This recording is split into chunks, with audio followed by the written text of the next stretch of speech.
دریا تلاش کر نہ سمندر تلاش کر، دریا تلاش کر نہ سمندر تلاش کر، راحت جہاں ملے تجھے وہ گھر تلاش کر، اور کسی کے پیچھے پڑنے سے کوئی فائدہ نہیں، کسی کے پیچھے پڑنے سے کوئی فائدہ نہیں، جو راہ حق دکھائے وہ رہبر تلاش کر۔ میرے ساتھیوں، میرے عزیز دوستو، السلام علیکم ورحمۃ اللہ وبرکاتہ۔ میں امید کرتا ہوں کہ آپ سبھی خیر و عافیت سے ہوں گے اور اپنی پڑھائی بہت ہی محنت کے ساتھ کر رہے ہوں گے۔ آج یہ جو ویڈیو میں آپ تک لانے کی کوشش کیا ہوں، بہت محنت مجھے لگا ہے پوائنٹ بنانے میں، لہٰذا میں امید کرتا ہوں کہ آپ سبھی کو یہ ویڈیو بہت اچھا لگے گا۔ اور یہ خاص کر یہ جو ویڈیو ہے، یہ CBSE بورڈ کلاس 10 نوائے اردو اور گلزار اردو کا پورا نچوڑ، پوری بک میں آج ایک ویڈیو میں پیش کرنے جا رہا ہوں۔ تو اگر آپ واقعی چاہتے ہیں کہ اچھے نمبر حاصل کریں تو اس ویڈیو کو دیکھنا کبھی نہ بھولیں، کیونکہ یہ ویڈیو ایسا میں نے بنایا ہے کہ کم وقت میں پوری 1 سال کی پڑھائی ایک ویڈیو میں آپ مکمل کر سکتے ہیں، اگر واقعی آپ کے اندر میں لگن ہے تو۔ اگر لگن نہیں ہے تو پھر کچھ نہیں کہا جا سکتا۔ تو چلیے اسٹارٹ کرتے ہیں آج کا ویڈیو۔ سب سے پہلے جو آپ کا سبق ہے افسانہ، اس کے بارے میں ہم ذکر کریں گے، اور پوائنٹ ٹو پوائنٹ باتیں ہوں گی، کوئی زیادہ باتیں نہیں، بس وہی چیز میں آج اس ویڈیو میں بتانے جا رہا ہوں جو آپ کے لیے کارآمد ہے، ٹھیک ہے؟ تو چلیے اسٹارٹ کرتے ہیں۔ جیسا کہ آپ دیکھ پا رہے ہیں، افسانہ آپ کے سامنے ہے موجود۔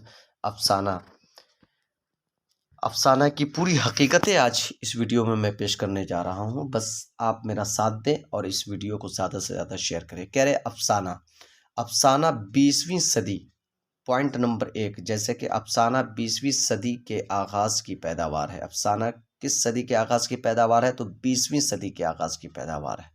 اگلا پوائنٹ ہے کہ افسانہ اس کہانی کو کہتے ہیں جس میں زندگی کی سچائیوں کا بیان ہوتا ہے۔ اب آپ 10th کلاس کے بچے، آپ خود سمجھ سکتے ہیں کہ آپ سے کس طریقے سے سوال کیا جائے گا۔ اگر آپ سے کوشچن پوچھ لیا جائے کہ کہانی کسے کہتے ہیں، تو آپ کیا کہوں گے کہ افسانہ اس کہانی کو کہتے ہیں جس میں زندگی کے سچائیوں کا بیان ہوتا ہے۔ اگلا پوائنٹ ہے کہ افسانہ ایسی نثری تخلیق ہے جو ایک ہی نشست میں پڑھی جا سکے۔ اگلا پوائنٹ کیا ہے کہ افسانہ ایسی نثری تخلیق ہے جو ایک ہی نشست میں پڑھی جا سکے۔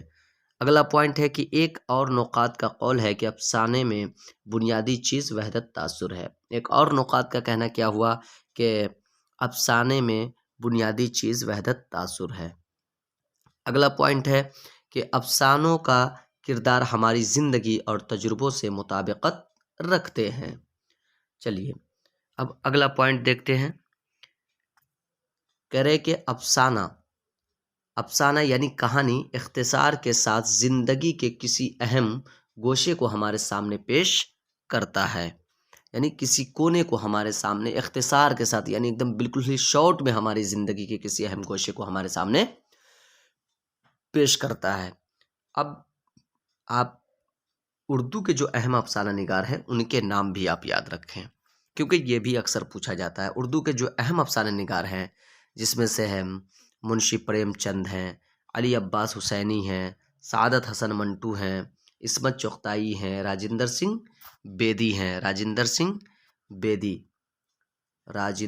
بیدی، اس کے بعد ہے کرش چند ہے، غلام عباس، قرۃ العین حیدر اور انتظار حسین۔ یہ سبھی اردو افسانہ کے اہم افسانہ نگار ہیں۔ تو میں یہ کہوں گا کہ آپ اسے اپنی کاپی میں ضرور نوٹ ڈاؤن کر لیں، کیونکہ آپ سے یہ کوشچن کیا جا سکتا ہے کہ اردو کے اہم افسانہ نگاروں کے نام بتائیے۔ چلیے اب آپ کا جو سبق راجندر سنگھ بیدی، جو سب سے پہلا سبق ہے، اس کے بارے میں ہم سبھی بات کریں گے۔ تو راجندر سنگھ بیدی کی حالات زندگی کو دیکھ لیتے، اس کے بعد پھر کچھ پوائنٹ کی باتیں کریں گے۔ راجندر سنگھ بیدی جو آپ دیکھ پا رہے ہیں آگے لکھا ہوا ہے۔ اور ایک چیز اور سن لیں کہ اگر کسی بچے کو نوٹس چاہیے تو مجھ سے رابطہ کریں، میرا نمبر ہے 9113191827۔ آپ کے پاس کیول 10 سے 15 دن باقی ہے، یعنی آپ اگر چاہتے ہیں کہ اچھے نمبر حاصل کریں تو نوٹس کے لیے اس نمبر پہ آپ رابطہ کریں، انشاءاللہ آپ کو نوٹس مل جائے گا۔ چلیے کرے راجندر سنگھ بیدی تحصیل ڈسکا ضلع سیالکوٹ میں 1915 میں پیدا ہوئے۔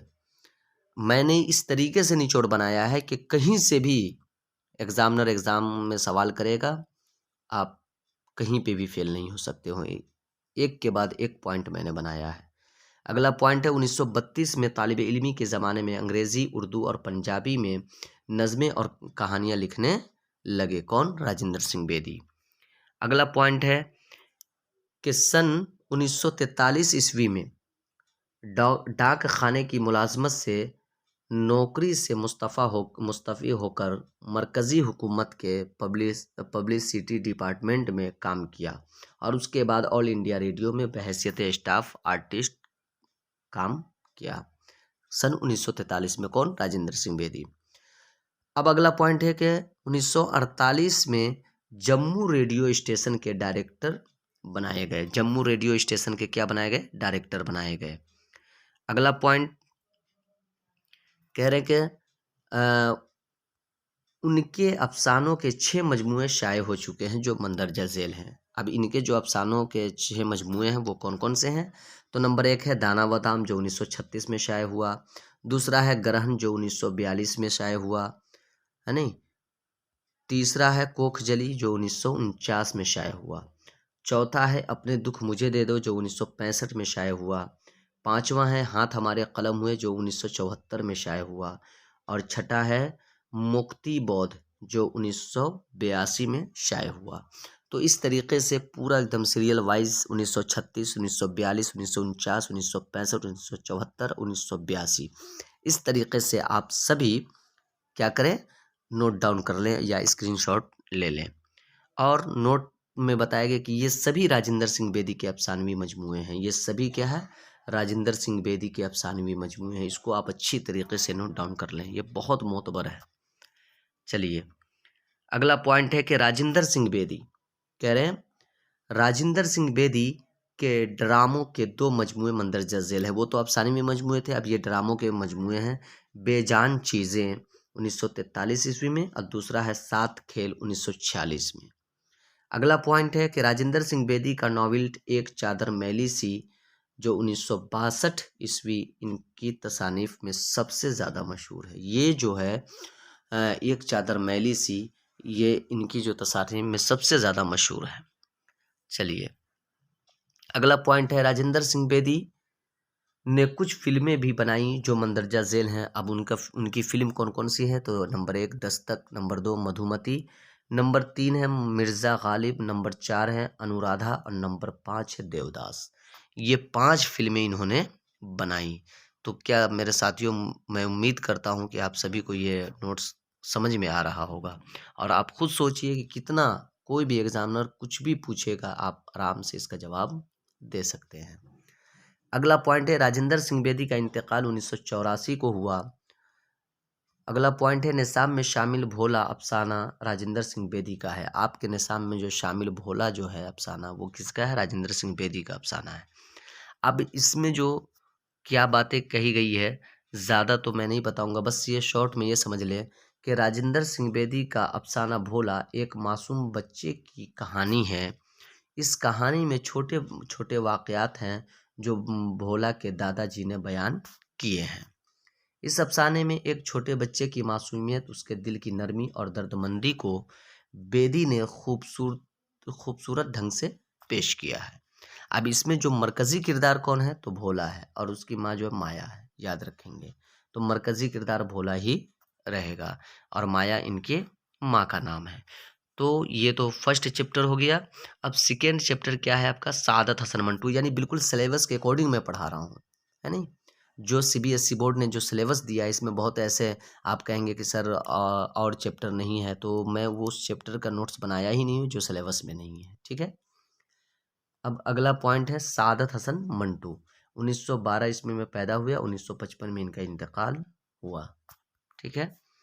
پوائنٹ کیا کہہ رہے ہیں کہ منٹو ضلع لدھیانہ پنجاب میں 1912 کو پیدا ہوئے. کب پیدا ہوئے؟ لدھیانہ میں 1922 کو پیدا ہوئے، 1912 کو پیدا ہوئے. ان کے خاندان کا تعلق کشمیر سے تھا. ان کے خاندان کا تعلق کہاں سے تھا؟ تو کشمیر سے تھا. اگلا پوائنٹ ہے ابتدائی تعلیم امرتسر اور اعلیٰ تعلیم کے لیے علی گڑھ آ گئے. ابتدائی تعلیم کہاں سے کیا؟ امرتسر سے کیا، اور اعلیٰ تعلیم کہاں سے کیے؟ علی گڑھ میں آئے۔ منٹو ابتدا مطلب شروعات میں روسی ادب سے متاثر ہوئے اور کئی روسی کہانیوں کا اردو ترجمہ بھی کیا۔ چلیے اگلا پوائنٹ ہے اخبار مساوات امرتسر اور ہفتہ روز مصور ممبئی میں مدیر کی حیثیت سے کام کیا، یعنی انہوں نے مساوات جو امرتسر سے اور ہفتہ روز مصور جو ممبئی سے نکلتا تھا اس کے مدیر بھی رہے۔ اگلا پوائنٹ ہے کہ آل انڈیا ریڈیو اور فلمی دنیا سے بھی وابستہ رہے، آل انڈیا ریڈیو اور فلمی دنیا سے بھی یہ وابستہ رہے، یاد رکھیں گے۔ اگلا پوائنٹ ہے کہ ملک کے آزادی کے بعد 1948 میں وہ ہمیشہ کے لیے کہاں چلے گئے؟ لاہور چلے گئے۔ یہ سبھی پوائنٹ بنتا ہے میرے بھائیوں۔ اگلا پوائنٹ ہے کہ تماشا منٹو کا پہلا افسانہ تھا جو انہوں نے جلیاں والا باغ کے واقعات سے متاثر ہو کر لکھا تھا۔ اب آپ سے یہ کوشچن کیا جا سکتا ہے کہ منٹو کا جو افسانہ آپ کے نصاب میں شامل ہے نہیں، وہ تماشا جو افسانہ جو شامل ہے وہ کس واقعہ کو دیکھتے ہوئے لکھا گیا؟ تو جلیاں والا باغ۔ چلیے اگلا پوائنٹ کہہ رہے ہیں کہ منٹو کے افسانوں کی سب سے بڑی خوبی حقیقت نگاری ہے۔ منٹو نے جو اپنے افسانے کے اندر میں پیش کیا وہ حقیقت والا جو بھی واقعہ گزرا ہے اسی کو اپنے افسانے میں پیش کیا ہے۔ اگلا پوائنٹ ہے منٹو کا افسانہ نیا قانون، ٹوبر ٹیک سنگھ اور سیاہ حاشیہ ان کے سیاسی موضوعات کے افسانے ہیں۔ دیکھیے یہ سبھی پوائنٹ کتنا پیارا پوائنٹ بن رہا ہے۔ اگلا پوائنٹ ہے بلا عنوان، یہ منٹو کا ناول ہے۔ بلا عنوان کیا ہے؟ منٹو کا ناول ہے۔ چلیے اگلا پوائنٹ دیکھتے ہیں۔ اگلا پوائنٹ ہے کہ چوغت سیاہ حاشیے شکاری عورتیں پھندنے سرکنڈوں کے پیچھے اس کے بعد ہے سرکنڈوں کے پیچھے ہو گیا یزید، ٹھنڈا گوشت، سڑک کے کنارے، دھواں، لذت سنگ، خالی بوتلیں خالی ڈبے، نمرود کی خدائی وغیرہ ان کے افسانوں کے قابل ذکر مجموعے ہیں۔ یہ سبھی ان کے افسانوی مجموعے ہیں۔ اگلا پوائنٹ سعادت حسن منٹو کی وفات 1955 عیسوی میں ہوئی۔ آپ کی کتاب میں شامل افسانہ نیا قانون سعادت حسن منٹو کا ہے۔ آپ کے جو نصاب میں شامل ہے نیا قانون وہ کن کا ہے؟ سعادت حسن منٹو کا ہے۔ اب اس میں کردار کون کون ہے؟ تو منگو کوچوان ہے، نام کا تانگا چلانے والا، نتھو کوچوان گنجا تھا، یعنی منگو کوچوان یہ مرکزی کردار ہو گئے۔ ٹھیک ہے، تو یہ تو رہے سعادت حسن منٹو۔ اب الطاف حسین حالی، علامہ الطاف حسین حالی کے بارے میں ہم پڑھتے ہیں۔ کہہ رہے علامہ الطاف حسین حالی 1837 عیسوی میں پیدا ہوئے اور 1914 میں ان کا انتقال ہوا۔ پوائنٹ 1، مولانا الطاف حسین حالی پانی پت میں 1837 کو پیدا ہوئے۔ اگلا پوائنٹ ہے نواب مصطفیٰ خان شیفتہ اور مرزا غالب سے انہوں نے تعلیم حاصل کی۔ تو انہوں نے کن سے تعلیم حاصل کی؟ تو مصطفیٰ خان شیفتہ اور مرزا غالب سے۔ ٹھیک ہے، اگلا پوائنٹ غالب اور شیفتہ کے انتقال کے بعد حالی دہلی کو چھوڑ کر لاہور چلے گئے اور انگریزی حکومت کے ملازم ہو گئے۔ ملازم مطلب نوکر ہو گئے، وہ نوکری کرنے لگے۔ چلیے اگلا پوائنٹ کہہ رہے لاہور میں محمد حسین آزاد کے ساتھ مل کر WG لائڈز اور دوسرے انگریزی افسروں کے تعاون سے اردو میں جدید نظم کی بنیاد ڈالی۔ اگلا پوائنٹ حالی کے چند سواں درج ذیل ہیں۔ حالی نے جو سواں لکھا ہے وہ آپ کے سامنے ہے۔ نمبر 1 حیات سعدی 1886 عیسوی میں۔ نمبر 2 یادگار غالب 1897 عیسوی میں۔ نمبر 3 حیات جاوید 1901 عیسوی میں شائع ہوا۔ ٹھیک، چلیے اب کہہ رہے ہیں اگلا پوائنٹ میں کہ ان کی طویل نظم مدظر اسلام جو عام طور پر مسدس حالی کے نام سے مشہور ہے، حالی کے نام سے مشہور ہے، مسدس حالی کے نام سے مشہور ہے، اور مناجات بیوہ ان کی نظم ہے۔ ٹھیک، اگلا پوائنٹ نوٹ میں کہہ رہے ہیں کہ مسدس 6 مصروں والے شعر کو کہتے ہیں. مسدس آپ سے پوچھا جائے گا کسے کہتے ہیں تو 6 مصرے والے شعر کو کہتے ہیں یا 6 مصرے والے نظم کو کہتے ہیں. ٹھیک ہے.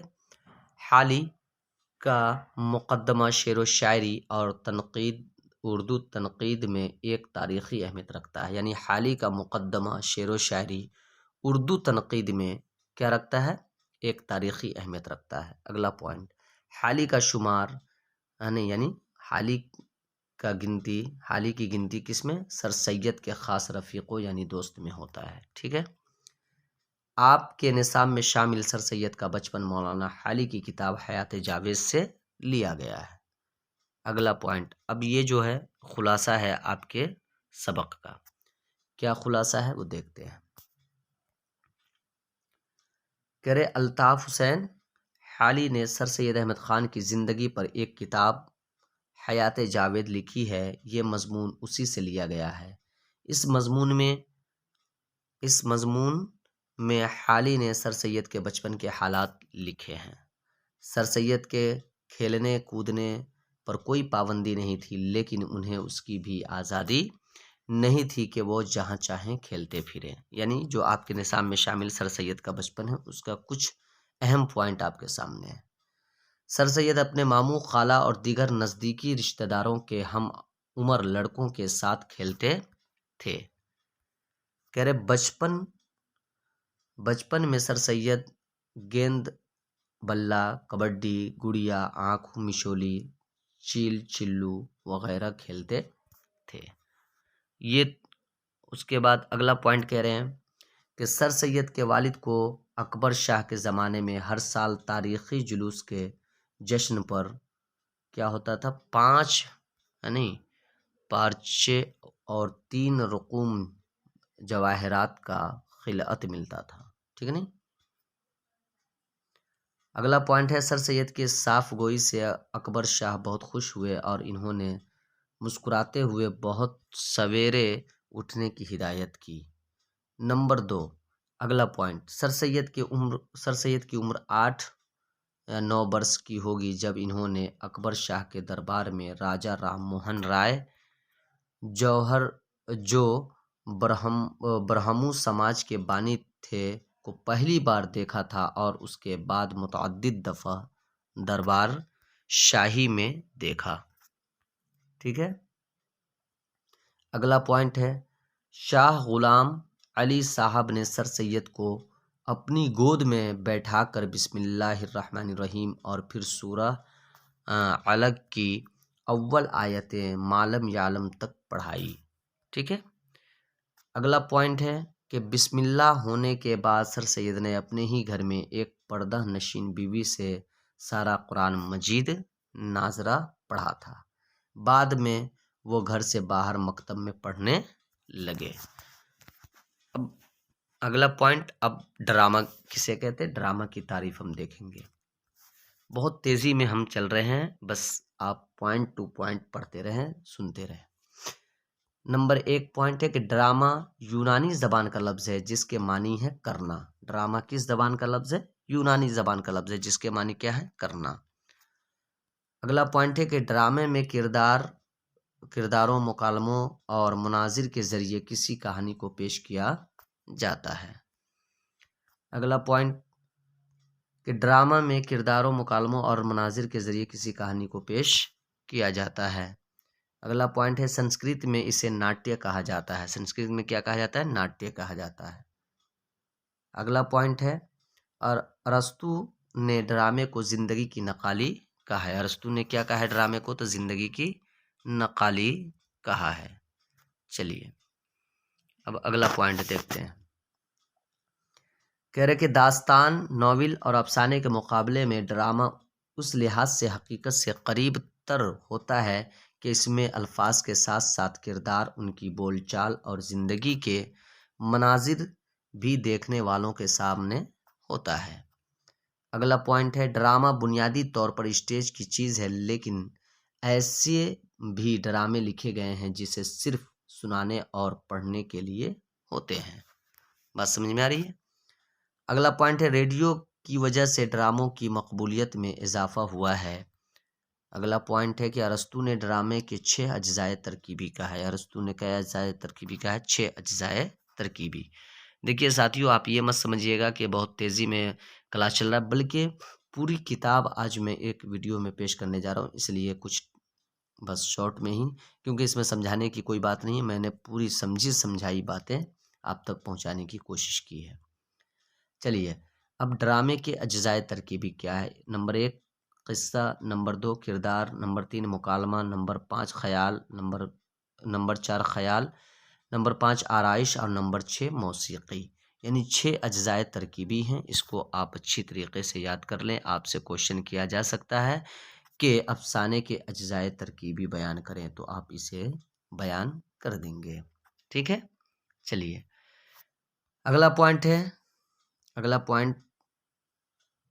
کہہ رہے ہیں کہ ڈرامہ کے کامیابی کے لیے ضروری ہے کہ اس میں واقعات کی کڑیاں اس طرح ملائی جائیں کہ بتدریج آہستہ آہستہ نقطۂ عروج یعنی بلندی تک پہنچ سکیں، اور ناظرین یعنی دیکھنے والوں کی توجہ ایک نقطے یا خیال پر مرکوز ہو جائے. یعنی ڈرامے کی کامیابی کے بارے میں اگر آپ سے کوشچن کیا جائے تو آپ یہی لائن لکھ دیں گے. حق اور باطل اور خیر و شر کی کشمکش بنیادی انسانی اقدار اور سماجی، قومی و سیاسی مسائل کو ڈرامے میں پیش کیا جاتا ہے. اگلا پوائنٹ، اردو میں ڈرامے کا آغاز واجد علی شاہ کے زمانے میں ہوا، جب رادھا کنہیا کا قصہ اسٹیج کیا جانے لگا. ٹھیک ہے، چلیے اب چند اہم ڈرامہ نگاروں کے نام ہم دیکھتے ہیں. اہم ڈرامہ نگاروں کے نام. اب یہ جو اہم ڈرامہ نگار ہیں اس کو آپ سبھی اپنی کاپی میں لکھ دیں. امتیاز علی تاج، حکیم احمد شجاع، ڈاکٹر سید عابد حسین، پروفیسر محمد مجیب، مرزا ادیب، اشتیاق حسین قریشی اور فضل الرحمن اہم ڈرامہ نگاروں میں آتے ہیں. یہ سبھی اہم ڈرامہ نگار ہیں. اب اگلا پوائنٹ، ریڈیائی ڈرامے لکھنے والے کون کون ہیں؟ تو کرش چند، سعادت حسن منٹو، راجندر سنگھ بیدی اور دیوتی سرن شرما. ان لوگوں نے ریڈیائی ڈرامے لکھے. آغا حشر کو اردو کا شیکسپیئر کہا جاتا ہے. آغا حشر کو اردو کا شیکسپیئر کہا جاتا ہے. آپ یاد رکھیں گے، یہ جو پوائنٹ ہے یہ بہت اہم ہے. اکثر ایگزاموں میں پوچھا جاتا ہے کہ اردو کا شیکسپیئر کسے کہا جاتا ہے، تو آپ کیا کہیں گے؟ آغا حشر کو. ٹھیک ہے، اگلا پوائنٹ ہے کہ آپ کے نصاب میں شامل ڈرامہ آزمائش محمد مجیب کا ہے. محمد مجیب کا ہے. چلیے اب محمد مجیب کے بارے میں ہم سبھی پڑھتے ہیں. یہ محمد مجیب صاحب ہیں جو 1902 عیسوی میں پیدا ہوئے اور 1985 میں ان کا انتقال ہوا ہے. پوائنٹ نمبر 1 کہہ رہے محمد مجیب لکھنؤ میں 1902 کو پیدا ہوئے. ان کے والد معروف وکیل تھے. ان کے والد کیا تھے؟ معروف وکیل تھے. نمبر 2 ان کی ابتدائی تعلیم لکھنؤ کے بوریٹو کانوینٹ میں ہوئی. ان کی ابتدائی تعلیم لکھنؤ کے لوریٹو کانوینٹ میں ہوئی. اگلا پوائنٹ، 1919 عیسوی میں محمد مجیب نے آکسفورڈ سے جدید تاریخ میں BA کیا. اگلا پوائنٹ، برلن میں ان کی ملاقات ڈاکٹر ذاکر حسین اور ڈاکٹر عابد حسین سے ہوئی. چلیے اگلا پوائنٹ دیکھتے ہیں کہ ڈاکٹر ذاکر حسین کے ساتھ مل کر انہوں نے جامعہ ملیہ اسلامیہ میں کام کرنے کا عہد کیا، اور فروری 1926 عیسوی میں وہ جامعہ ملیہ کے شیخ الجامعہ یعنی وائس چانسلر بنائے گئے. کون؟ ڈاکٹر ذاکر حسین. اگلا پوائنٹ ہے محمد مجیب صاحب جامعہ ملیہ کے وائس چانسلر کے عہدے پر 24 برسوں تک فائز رہے.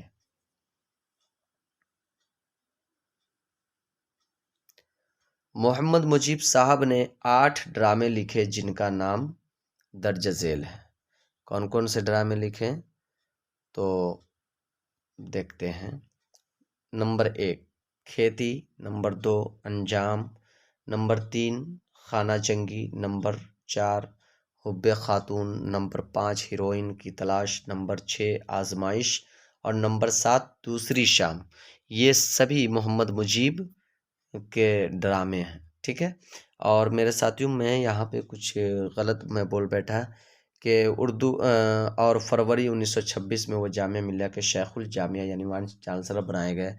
یہ وائس چانسلر میں نے ذاکر حسین کو کہہ دیا نہیں بلکہ محمد مجیب بنائے گئے، یاد رکھیں گے۔ چلیے اگلا پوائنٹ، اور بچوں کے لیے ایک ڈرامہ آؤ ڈرامہ کریں، یہ محمد مجیب کا ڈرامہ ہے جو بچوں کے لیے خاص کر کے انہوں نے لکھا۔ اگلا پوائنٹ ہے کہ نصاب میں جو ڈرامہ شامل ہے آزمائش کا آخری ایکٹ ہے، یہ ڈرامہ 1857 کے المناک تاریخی واقعات پر مبنی ہے۔ 1857 میں جو ودروہ ہوا تھا، عالمی جنگ ہوئی تھی، اس کے اوپر انہوں نے لکھا ہے۔ چلیے آزمائش کے ڈرامہ کے پہلے ایکٹ میں جنرل بخت خان اور اس کی ہندوستانی فوج کو شکست ہو چکی ہے۔ اگلا پوائنٹ ہے کہ بہادر شاہ ظفر گرفتار کیے جا چکے ہیں۔ رام سہائے کی بیوی بھاگوتی نے جنگ آزادی کی 2 مجاہدہ خواتین بولتے ہیں عورت کو، خواتین سلمہ اور کشن کنور کو پناہ دے رکھی ہے۔ اگلا پوائنٹ محمد مجید کی وفات 1985 کو دہلی میں ہوا۔ تو یہ محمد مجید کے بارے میں آپ نے پڑھا۔ اب اگلا جو پوائنٹ ہے سید محمد عابد حسین۔ چلیے سید محمد عابد حسین 1896 میں پیدا ہوئے اور 1978 میں ان کا انتقال ہوا۔ ڈاکٹر سید عابد حسین کا وطن دائی پور ضلع فروخ آباد تھا، ٹھیک۔ چلیے اگلا پوائنٹ دیکھتے ہیں۔ عابد حسین کی پیدائش 1896 کو بھوپال یعنی ایم پی میں ہوئی، مدھیہ پردیش۔ بھوپال کہاں ہے؟ مدھیہ پردیش میں۔ چلیے عابد حسین کی والدہ کا تعلق لکھنؤ کے ایک تعلقہ دار گھرانے سے تھا۔ ان کا بچپن دائی پور اور لکھنؤ میں گزرا، ٹھیک۔ اگلا پوائنٹ، الہ آباد یونیورسٹی سے BA پاس کیا اور پھر اعلیٰ تعلیم آکسفورڈ یونیورسٹی برطانیہ اور برنل یونیورسٹی جرمنی سے حاصل کی۔ یہ بہت امپورٹنٹ پوائنٹ ہے، اس کو یاد ضرور رکھیں گے۔ اگلا پوائنٹ ہے ڈاکٹر عابد حسین نے کیا ہے فلسفہ میں ڈاکٹریٹ کی ڈگری حاصل کی، ٹھیک ہے۔ انہوں نے سب سے پہلے 1926 میں ایک ڈرامہ کیا ہے پردہ غفلت لکھا۔ کون سا ڈرامہ؟ پردہ غفلت لکھا۔ چلیے اگلا پوائنٹ ہے کہ جرمن زبان کی کئی کتابوں کا اردو ترجمہ کیا، جن میں گوئٹے کی فاؤسٹ سب سے اہم ہے۔ اگلا ہے عابد حسین نے مہاتما گاندھی کی خود نوشت کا ترجمہ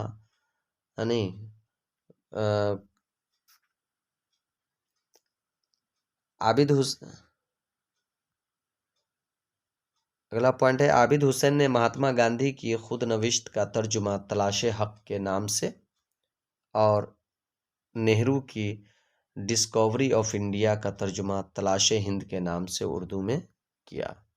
آپ سے کوشچن کیا جا سکتا ہے محمد مجیب نے گاندھی جی کی خود نوشت کا ترجمہ کس نام سے کیا تھا؟ تلاش حق، اور نہرو کے ڈسکوری آف انڈیا کا ترجمہ تلاش ہند کے نام سے کیا، ٹھیک ہے۔ چلیے اگلا پوائنٹ ہے اردو کے علاوہ انگریزی میں بھی کئی کتابیں لکھی، جن میں قومی تہذیب کا مسئلہ اور ہندوستانی مسلمان آئینہ ایام میں اردو انگریزی دونوں زبان میں شائع ہوئی۔ اگلا پوائنٹ ہے چوری اور اس کا کفارہ گاندھی جی کی آپ بیتی کے اردو ترجمے سے ماخوذ ہے۔ اب اگلا چوری اور اس کا کفارہ جو آپ کے نصاب میں شامل ہے، اس کو دیکھتے ہیں اس میں کیا باتیں کہی گئی ہے۔ اس سبق کے چند توجہ امور سطریں۔ نمبر 1، گاندھی جی کی ماں، بڑے بھائی اور بیوی نے گاندھی جی کو ان کے منجھلے بھائی کے دوست کے ساتھ رہنے سے منع کیا تھا، ٹھیک ہے۔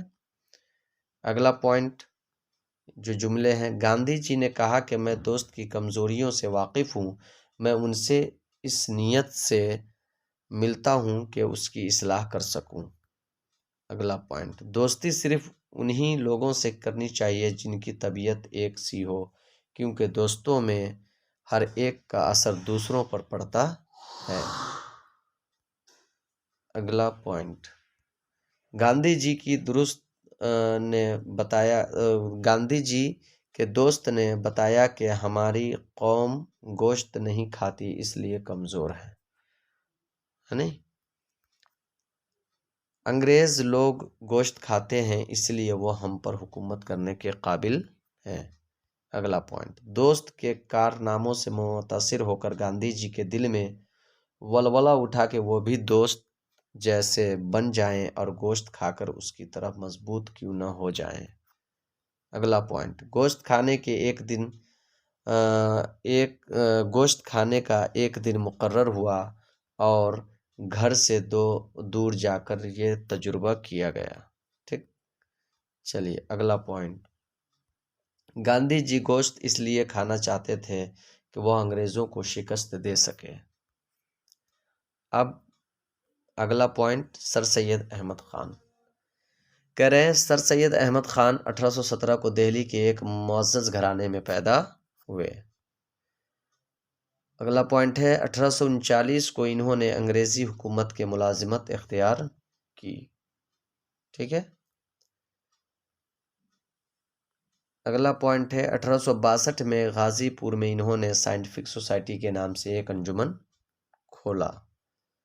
اگلا ہے کہ 1870 سے 1871 کو علمی اور سماجی رسالوں کی طرز پر ایک رسالہ تہذیب الاخلاق جاری کیا۔ اگلا پوائنٹ ہے، سر سید احمد خان نے علی گڑھ میں 1857 میں ایک اسکول قائم کیا۔ یہ اسکول 1878 میں محمڈن انگلو اورینٹل کالج اور پھر 1920 میں علی گڑھ مسلم یونیورسٹی کی شکل میں ہندوستان کا ایک نمایاں تعلیمی ادارہ بن گیا۔ اگلا پوائنٹ، 1878 میں سر سید احمد خان کو سر کا خطاب ملا۔ آثار السنادید، اسباب بغاوت ہند اور سرکشی ضلع مجنون ان کی تصانیف میں خاص اہم ہے۔ اگلا پوائنٹ ہے، سر سید نے لمبی تحریروں کے بجائے چند صفحات میں کام کی بات کہنے کا طریقہ رائج کیا۔ اگلا پوائنٹ ہے، اردو مضمون یعنی ایسے اور انشائیہ نگاری کی روایت کو فروغ دیا۔ کون؟ سر سید احمد خان نے۔ اگلا پوائنٹ ہے، عورتوں کے حقوق پر ان کا مضمون اصلاحی خدمات کی ترجمانی کرتا ہے۔ اب آپ کے نصاب میں جو شامل عورتوں کے حقوق ہے وہ سر سید احمد خان کے مضمون سے لیا گیا ہے، اس کو تھوڑا دیکھتے ہیں۔ پوائنٹ نمبر 1، تربیت یافتہ ملک کہتے ہیں عورت اور مرد پیدائش کے اعتبار سے برابر ہیں اور دونوں برابر کا حق رکھتے ہیں۔ اسلام دنیا میں ایسا پہلا مذہب ہے جس نے عورتوں کو مردوں کے برابر حقوق دیے ہیں اور دونوں برابر حق رکھتے ہیں، اور اس کے حقوق اختیارات مردوں کے برابر تقسیم کیے ہیں۔ بالکل صحیح بات ہے۔ اگلا پوائنٹ ہے کہ سر سید نے اس بات کی طرف توجہ دلائی کہ عورتوں کے ساتھ حسن سلوک اور حسن معاشرت کے ساتھ پیش آئیں، خاطرداری، آسائش اور آرام کا خیال رکھیں۔ اب بابائے اردو مولوی عبدالحق کے بارے میں ہم سبھی دیکھتے ہیں۔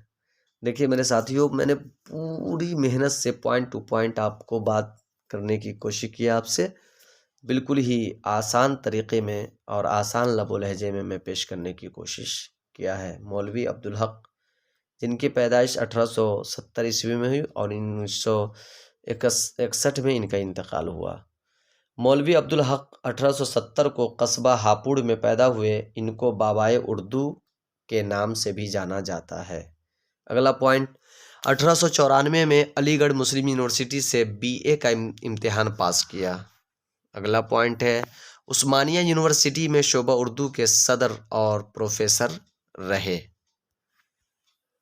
چلیے اگلا پوائنٹ، انجمن ترقی اردو کے سیکریٹری مقرر ہوئے اور اس انجمن کی جانب سے مولوی عبدالحق کو ادارت میں ایک سے ماہی ادبی رسالہ اردو جاری ہوا، جس نے تحقیقی، علمی اور ادبی میدان میں نمایاں کامیابی حاصل کی۔ اگلا پوائنٹ ہے، حیدرآباد یونیورسٹی نے LLD اور علی گڑھ مسلم یونیورسٹی نے D.Litt کی ڈگریاں مولوی عبدالحق کو دیتے ہوئے ان کی خدمات کا اعتراف کیا۔ اگلا پوائنٹ ہے کہ مولوی عبدالحق ایک محقق، سوانح نگار، زبان داں، لغت نویس، ماہر قواعد اور صاحب طرز انشاء پرداز تھے۔ ان کی تحریروں پر حالی کا سب سے زیادہ اثر ہے۔ اگلا پوائنٹ، مشکل زبان لکھنے والوں کو وہ اردو کا دشمن کہتے تھے۔ کون؟ مولوی عبدالحق۔ اگلا پوائنٹ کہ انگریزی اردو لغت اور اردو زبان کے قواعد کا بنیادی کام بھی مولوی عبدالحق کی کوششوں کا نتیجہ ہے۔ اب آپ کے نصاب میں جو شامل ہے مخلوط زبان، اس کے بارے میں کچھ دیکھتے ہیں خلاصہ۔ کہہ رہے ہیں مولوی عبدالحق نے اس مضمون میں اردو زبان کی بنیادی خصوصیات پر روشنی ڈالتے ہوئے کہا ہے کہ عام طور پر اردو پر ایک اعتراض یہ کیا جاتا ہے کہ وہ مخلوط زبان ہے، یعنی ایسی زبان جو خالص نہیں بلکہ اس میں کئی زبانوں کے الفاظ کی آمیزش ہے، یعنی ملاوٹ ہے، یہ اعتراض کیا جاتا ہے۔ تو اس اعتراض کا جواب مولوی عبدالحق کیسے دیتے ہیں اس کو ہم دیکھتے ہیں۔ کہ ہندوستان میں جب مسلمان آئے تو وہ فارسی بولتے تھے، کچھ ایسے بھی تھے جو عربی اور ترکی زبان کا استعمال کرتے تھے، چنانچہ مقامی زبان کے ساتھ فارسی، عربی اور ترکی زبانوں کے الفاظ شامل ہو کر ایک نئی زبان بنی جو اردو کہلائی۔ اردو، اگلا پوائنٹ، اردو کو مخلوط زبان اس لیے کہا گیا کہ اس میں دوسری زبانوں کے الفاظ شامل ہیں۔ اگلا پوائنٹ ہے، جو بدیسی الفاظ دیسی زبان میں آ کر داخل ہوتے ہیں وہ اس زبان میں پوری طرح کھپ جاتے ہیں اور دیسی زبان پر بار نہیں ہوتے، بلکہ ان کے شامل ہونے سے زبان میں آسانی اور وسعت پیدا ہو جاتی ہے۔ ایک مفہوم کو ادا کرنے کے لیے متعدد الفاظ مل جاتے ہیں۔ زبان انسانی خیالات کا اس لیے ساتھ نہیں دیتی کہ خیال کی کوئی تھا نہیں اور نہ اس کی تنوع اور وسعت کی حد ہے۔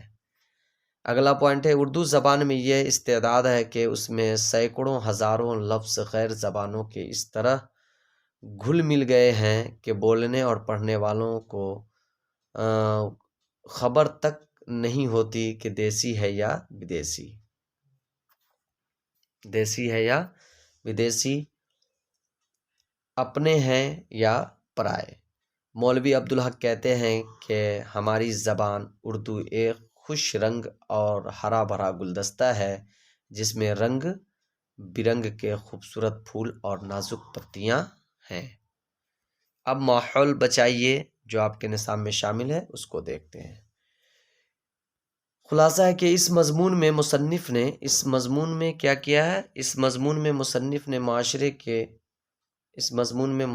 نے کیا کیا ہے؟ ایک سیکنڈ۔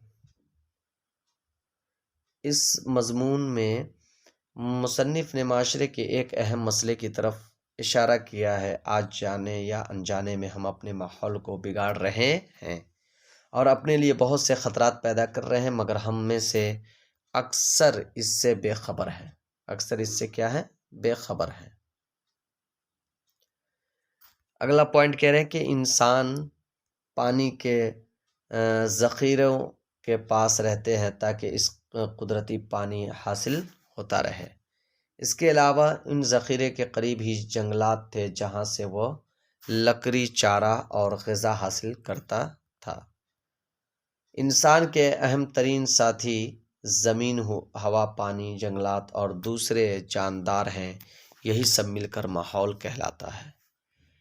اگلا پوائنٹ ہے، انسان کی بڑھتی ہوئی آبادی اور مشینوں کے استعمال نے ماحول کو خراب کر دیا ہے۔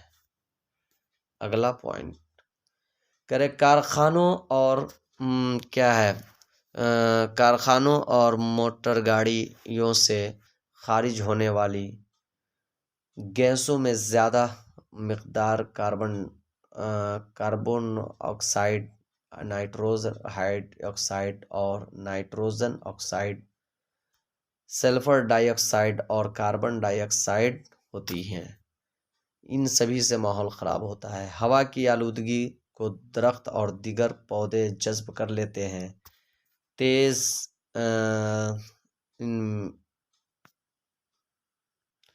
نیز ان میں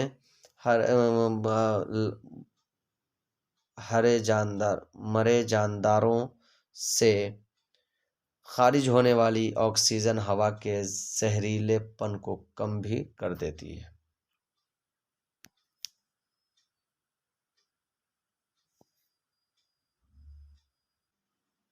اگلا پوائنٹ ہے کہ کارخانوں اور موٹر گاڑیوں والی گیس بڑی تعداد میں جمع ہو جاتی ہیں۔ ان میں کچھ گیس تیزاب کی شکل میں زمین پر واپس آتی ہیں۔ ایسی بارش کو تیزابی بارش کہتے ہیں۔ اگلا ہے تیزابی بارش کے سب سے اہم وجہ سلفر ڈائی آکسائڈ گیس ہے۔ ٹھیک ہے، تو اب یہ حصہ نظم جو ہے انشاءاللہ اگلے ویڈیو میں ہم بتائیں گے، کیونکہ زیادہ لمبی ویڈیو ہو جا رہی ہے، اس لیے میرے ساتھیوں یہ حصہ نثر ہم نے آپ کو پڑھا دیا ہے۔ اب اگلی ویڈیو میں حصہ نظم ہم سبھی پڑھیں گے۔ تو یہ پوائنٹ ٹو پوائنٹ آپ تک میں پہنچانے کی کوشش کیا ہوں۔ میں امید کرتا ہوں کہ آپ سبھی کو یہ ویڈیو اچھا لگا ہوگا اور آپ اس ویڈیو کو ضرور دیکھیں۔ بس زیادہ لمبی ویڈیو نہیں، بس 43 منٹ کی ویڈیو ہے۔ انشاءاللہ پھر اگلے ویڈیو میں ہم سبھی حصہ نظم کو، جو نوائے اردو کا حصہ نظم ہے، اس کو پڑھیں گے۔ پھر انشاءاللہ گلزار اردو کی بھی بات ہوگی۔ بس ہمارا ساتھ دے تاکہ میں اچھی ویڈیو آپ تک لانے کی کوشش کر سکوں۔